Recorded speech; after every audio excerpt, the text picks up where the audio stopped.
Good day, YouTubers, ladies and gentlemen, boys and girls from all around the world.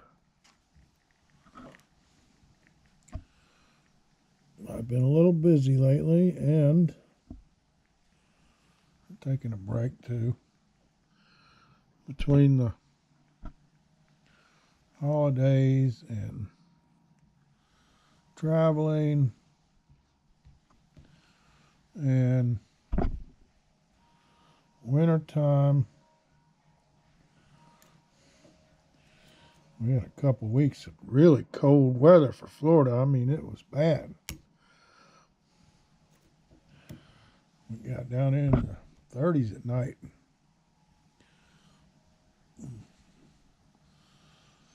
My Florida tropical plants did not like that at all.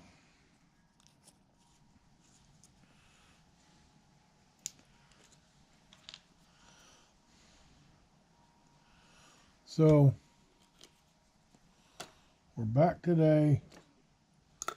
Work on these yard arms. What I'm doing here, I'm just going to show a couple of them, is getting these blocks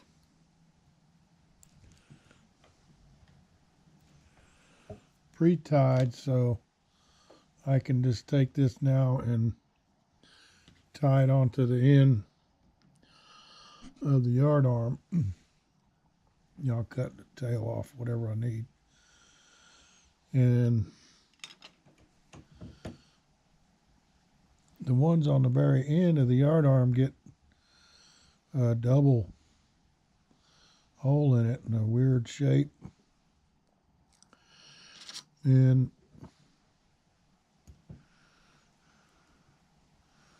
almost slipped off there. The other ones on the yard arm are going to be a standard 5mm block. I'll show you. See where that groove is in there? That's where the tie rope needs to go. And you want to make the, I'm holding it wrong to start with. You want to make the tie rope where the knot is on the opposite end of where the hole is. So when I put this in the vise, I want the hole part to be trapped in the vise away from where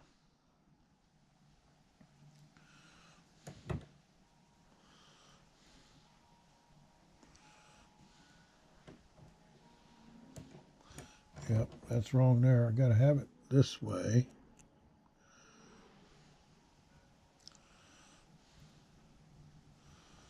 Hold it like that so I can get it in there all the way.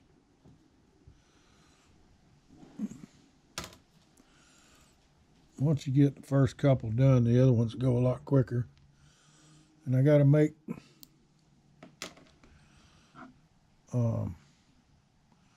two of them double hole ones, one for each end of the yard arm, and then 6 of these single hole 5mm blocks.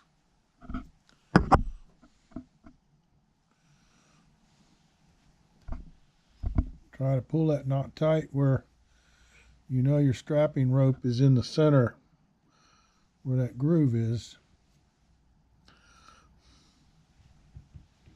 And then when the knot gets tight,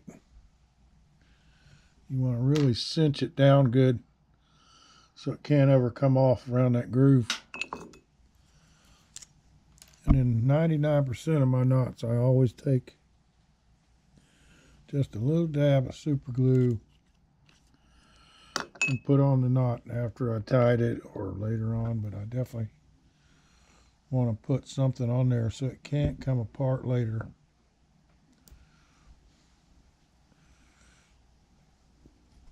And cut a long enough tail where it's easy to work with when you're going to go to tie it onto the yard arm. So we got 6 more of those to tie up, and then we'll tie them onto the yard in their specified locations. Get this up here where you guys can see.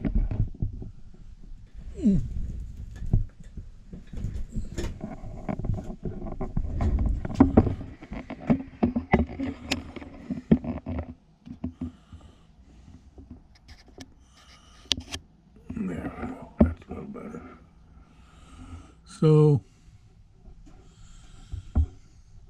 the drawing here tells me which part to use. These are the 5mm ones. You got 3 in a row before you get to center, and then 3 more, and then a double one on the end. And it also gives me dimensions for placement based on the center line. And we got some bearings to make up for the center of the yard arm to be able to slide up and down the mast easily when they raise and lower the yard arm. And then some other little dealies here. These are the foot ropes tied from center to end, and a little tensioner bar made out of, the plans say steel, 0.25mm, which is really chintzy, teeny tiny stuff. And I'm going to use some 0.5mm brass instead. It'll be a little more substantial and less chance of it bending easy, and easier to work with too than this steel. The steel is not fun to work with. I got some leftover brass from another build. I'm going to use that instead to create this loop for the yard arm, and then another loop for the foot rope to go through.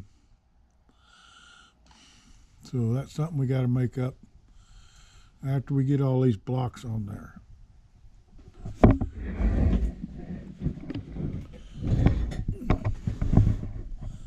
Then we'll look at the next thing in the plans after we get one of these yard arms done. I got to do the other two. Repeat and rinse. And I haven't even tied the ropes on that one yet. So let me get to these and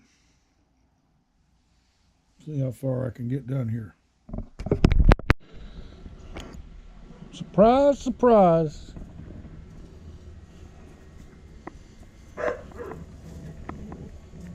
This is our new dog pound rescue from the sheriff's impound lot. We're going to name him Tomasi. And he just had his shots and all that approved.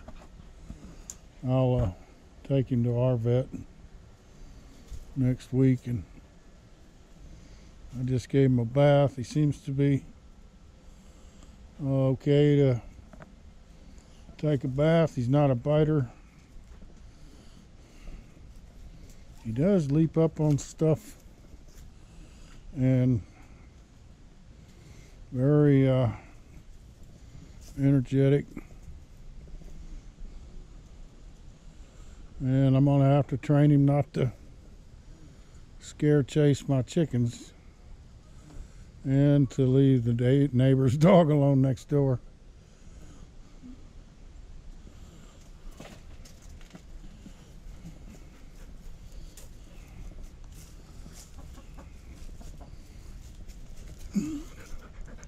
But the one black chicken will stand him down, but I gotta keep him from trying to scare him. So I'm going to use a little training technique like that. You don't need to be teasing the chickens. You will get a little smacking if you act up. And that includes the neighbor's dog. Yeah, they got their own house. And you can't get in there.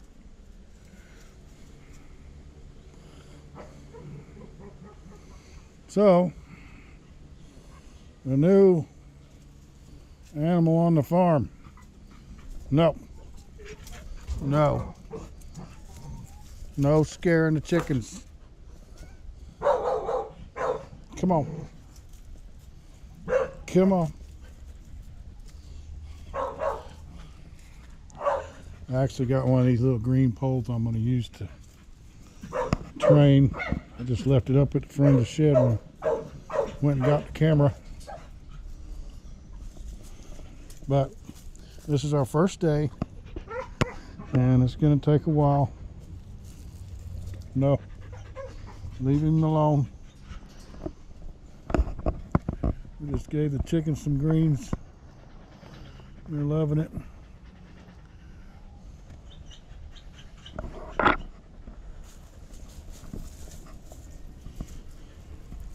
So, life goes on.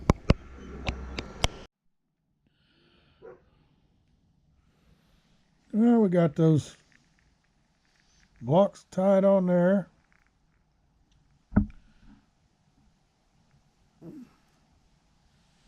We got our brass brackets for the foot ropes.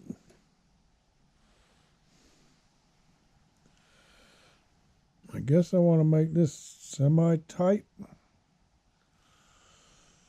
Yeah, because the picture on the box looks like they're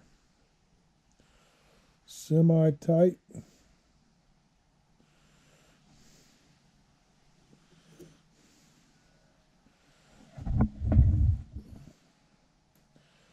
Just got to figure out how to tie this knot down here.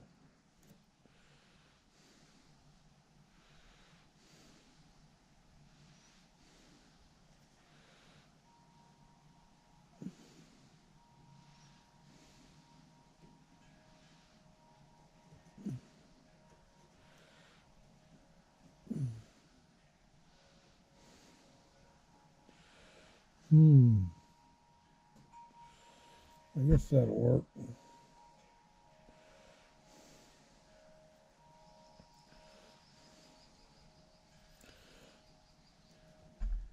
I'm not going to cinch that too much.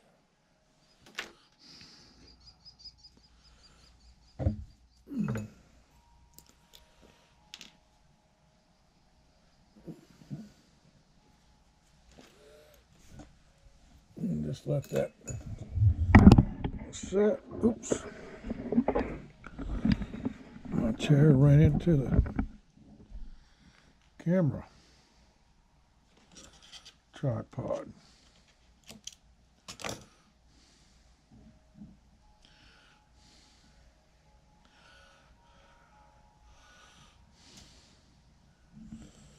Well, I can see that I need to put some super glue on that bracket there.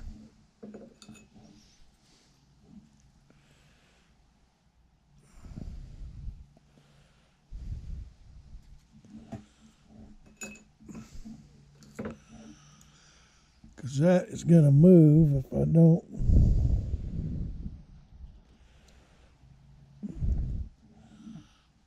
I got it going underneath that strapping rope that's on there.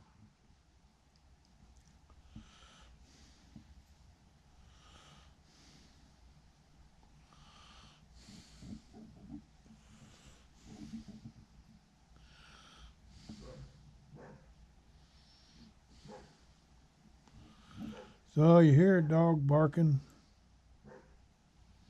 That's the neighbors. And we're going tomorrow to look at some shelter dogs. My wife just can't live without another Mufasa. Well, these ones that we're looking at now are more of a collie mixed breed or something like that, and they're a lot bigger than Mufasa was.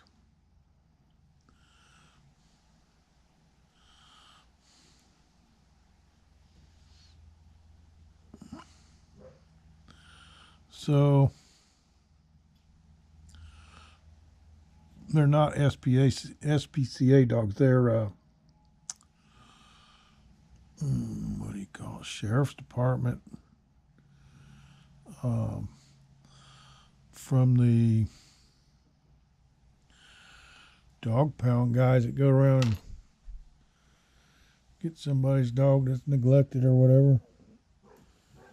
Hopefully it won't be a problem dog, one that bites or whatever. And we'll evaluate all that. We've been shopping for dog for a while, and another Mufasa is like $2,000. Get a full-blooded one. AKC certified. I don't know what to call it, but I don't want to spend $2,000 on a dog right now. All right.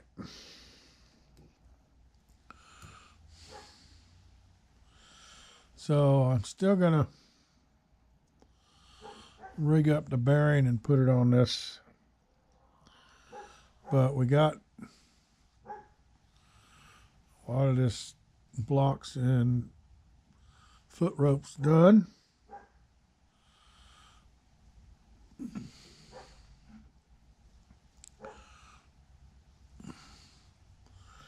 Now I got to look at what I need for the bearings and get them laced up and ready to tie on. So that'll make this, once we get the bearing on there, that'll make this complete, ready to install on the ship, on the cutaway. So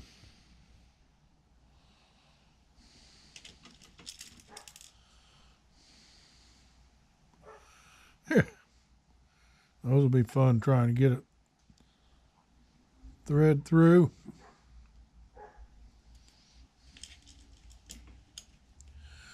And that's the brackets for the bearing. I'll separate the balls. So I'll probably use some of this. I'm getting low on my tan color there. This is button thread you can buy at Walmart. And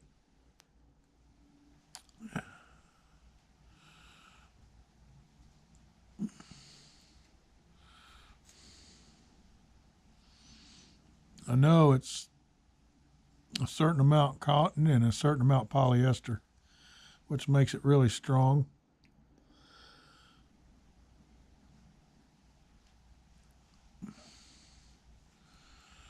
But when you get it in this section where they sell button thread instead of regular thread, it isn't all fuzzy like the stuff that they send you in the kit.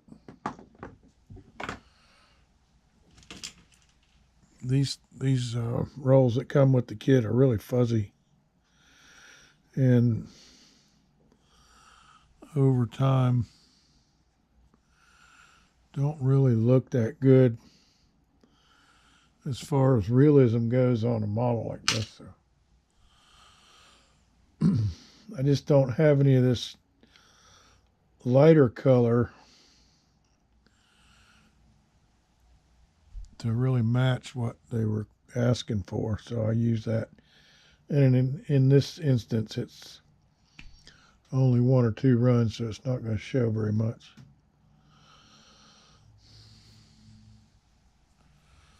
But we'll use the button thread to either black or whatever to make that bearing with. Thanks for watching.